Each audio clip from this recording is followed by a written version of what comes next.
ayiwa Mahamadou Hawa Gassama bi an bɛ camancɛ fanga de la ni o ye transition ye aw ni olu aw bɛ cogo jumɛn na bi.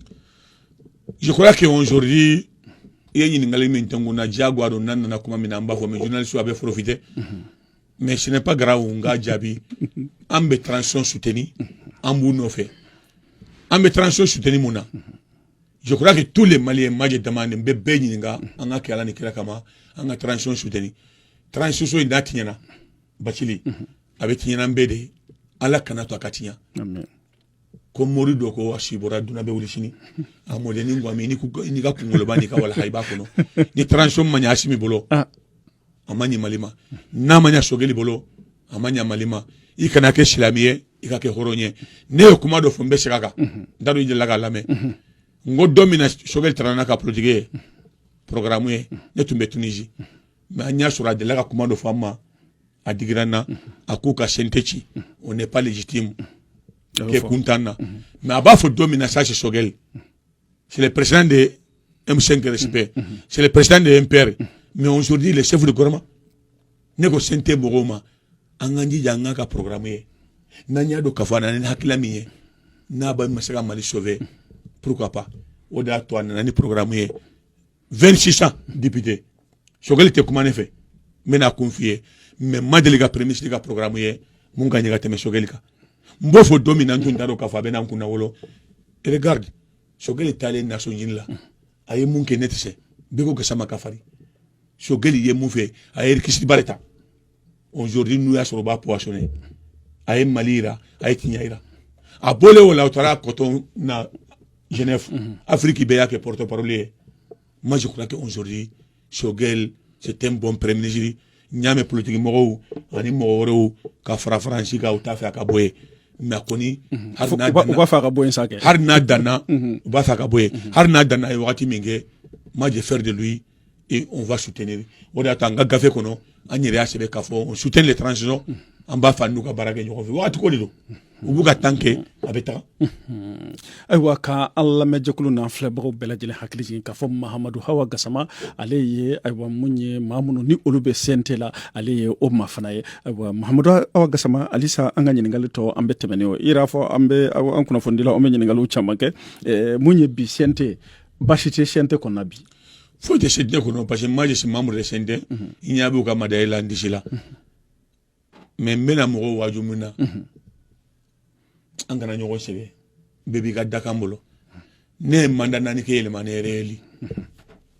d'autres groupes do créer kuka nkele nye jatemina ke wole de ngaboni portu baye ba fe ke la boni fenêtre nyala mina nyinga famille considéré ngoni na élection netala ay mo surpris do akila nye wole jude wala mbe kolongise goji non ni ye wakati do ke jene ba sey ko be dina kono abeba isu Bacili abeba dondola ni sayama ba kroba baba na baba ni wakati do ke ne kelemba ma dengolo na sansi di mogore ma ngontala nanga dugutigi do be ananga kramo kedo montora jallo akoma domina ngondita election na go Gassama iba fe kanjigi kari mais ko kan farla jogona mais ama fara jogona de ala maso et ne kongo ko rifate ni ndugutigi parce que ne bolo ni kara kanda ede ibeta ne tarashigi dondola isu Bacili isu menga salongono do engole ko Gassama tele la jengo munde be ko be ki to wole sentela 121 membres ki to ba ga wole ne ake théâtre de kanye nyala je de journal ou yen to fo ngono gana ngo jaga mo ko be sa ke sente ni ame sente député do ande député remplacé ne tara so raso yininga ngwa ne tas sans demande iko Gassama mita c'est le peuple malien qui t'a pris pour ça fana be l'Amérique ananga so rasia assemblée chile malio l'intérieur et extérieur jamana ko na jamana ko ka o kulinani mo fula de to ko na o assemblée la ko assemblée te ngo joni jo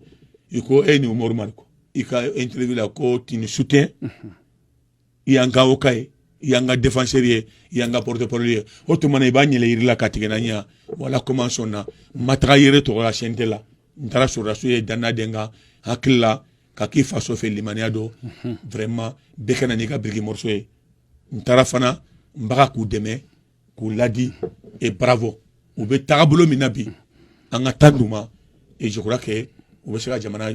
jɔ u bɛ se ka jamana bɔ bolo la et les choses sont en train d'avancer CNT kɔnɔ n bɛ se ka jaabi min di ma CNT ko la o ye nin de. Ayiwa problème t'a la ayiwa masala yani an ka a kuncɛ Mahamadu Awa Gasama ni maa mun ye e ɲininka bi jamana in e ɲɛ bɛ a la cogo jumɛn na hali ni k'a sɔrɔ i da donna a la masala tɛmɛnen na i ɲɛ bɛ a la cogo jumɛn na. n ɲɛ bɛ jamana la cogo min na fɛn fɛn bɛ Mali ko ba Maliw yɛrɛ ka wuli Burkina bɛɛ tɛna Mali dilan Sénégalais tɛna dilan Ivoirien tɛna dilan fɛn kelen min bɛ se k'an sauver Ala ko ni balawu nana dugukolo ka silamɛw a kana banburu ta a kana marifa ta bacili a y'a kunbɛn ni mun ye a duwawu o sadaka duwawu ni sadaka an b'a ɲini sadaka bolaw fɛ an b'a ɲini sufɛsalilaw fɛ an b'a ɲini tile saba sunnaw fɛ mɔgɔ tɛ da jarabilen dɔ bɛɛ ka duwawu kɛ fɛn bɛɛ wagati ko de an t'a dɔn a bɛ ba don min na mais Ala de ye masa ye ale de ye masakɛya a y'a yɛrɛ majamu a ko subahana man lazi jagada amra fa innama yaqulu kun fayakun ni mun kɛra ye don min na a b'a fɔ kɛ dɔrɔn a bɛ kɛ ni Ala y'a bantuma sera fɛn cunna nka n ma dɔn nin fiɲɛ bɔra min n'a ko a bɛ taga don min na a bɛ taga mais a tɛ taga cogo si la fo an k'an dusukun saniya an ka ɲɔgɔn senw bila an ka ɲɔgɔn bolo minɛ an ka transition soutenir ko bɛ na wagati tubabuw bɛ yan don min na en 60 Modibo de ye président fɔlɔ ye indépendance a ye san 8 k'a taara ale taara Musa nana 23 ans a y'a ka wagati kɛ a tɛ na 14 mois a taara o kɔfɛ Alifa nana san 10 a taara a tɛ na tuguni 14 mois wala san 9 ani 9 mois a taara o kɔfɛ Aya nana a y'a ka wagati kɛ Jɔngun nana Ibeka nana Asimi nana bi Asimi bɛ yan bi Asimi ka wagati bɛ ban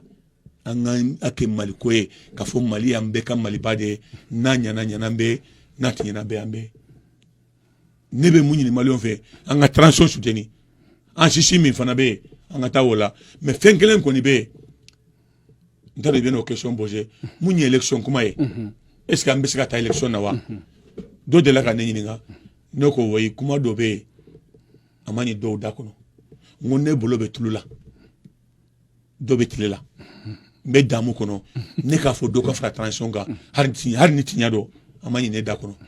a ma ɲi Asimi da kɔnɔ a ma ɲi Maliki Jaw da kɔnɔ a ma ɲi Sobel da kɔnɔ fɛn fɛn bɛ CNT kɔnɔ ani transition na an man kan k'a fɔ dɔ ka fara kan an jɔ t'a la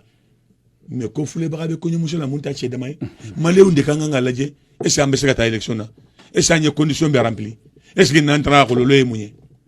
Dieu merci aujourd'hui bɛɛ y'a dɔn k'a fɔ an tɛ se ka taa élection na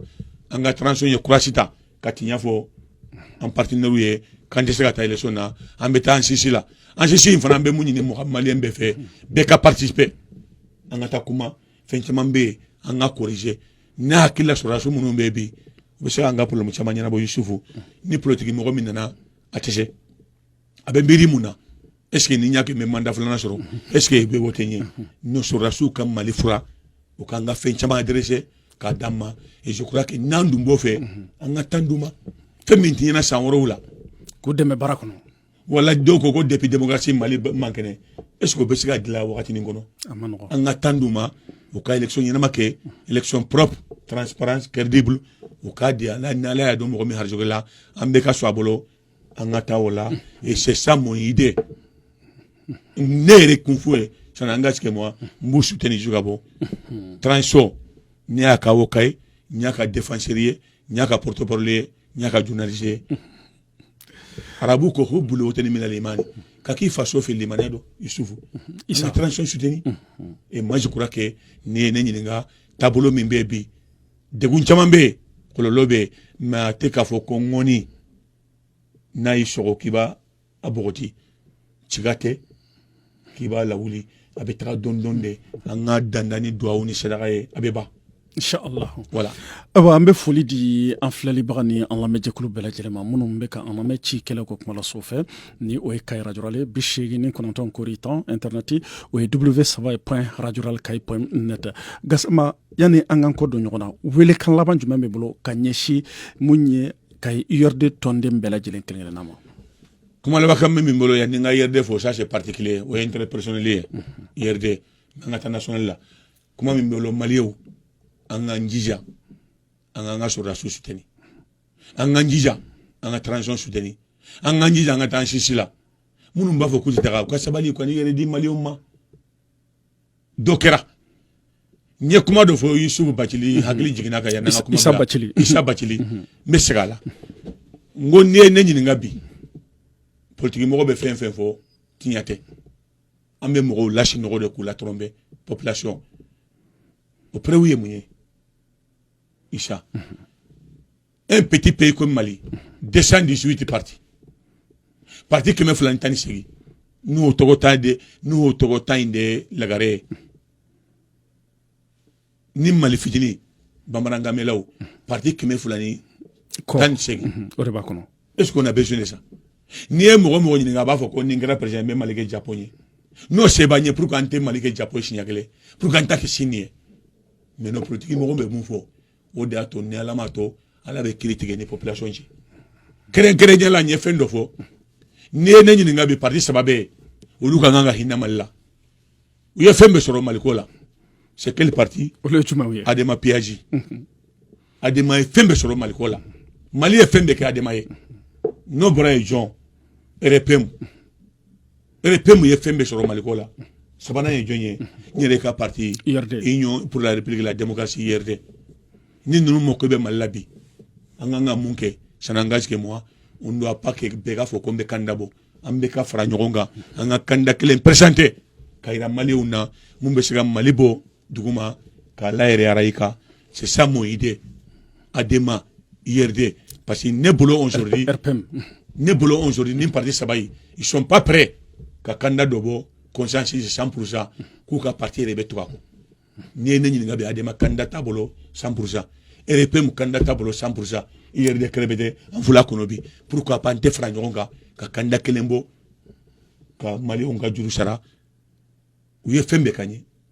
Maliba ye fɛn bɛɛ kɛ ni parti saba in ye maliyɛnw ɲɛ yɛlɛnna dɛ maliyɛnw tɔɔrɔla maliyɛnw ɲanina je crois que c'est trop an sera Dandugu